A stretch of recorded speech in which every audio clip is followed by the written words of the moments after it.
son was also stabbed, but he died of blunt force trauma. Along with the 2x4 that appeared to have blood on one end. Charges of sexual abuse against at least 16 priests.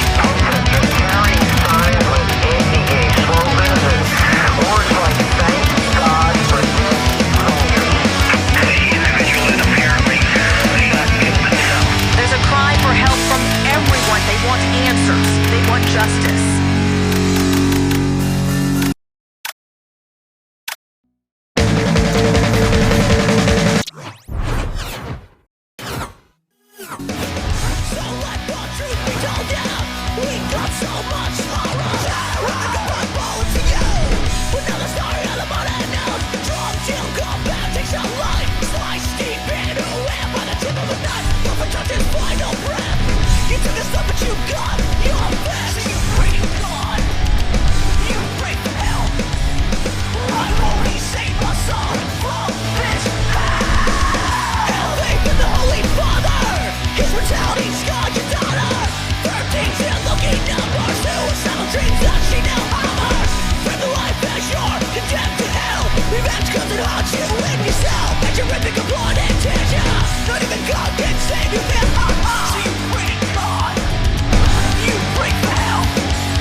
Justice, dishonesty, it's all I say.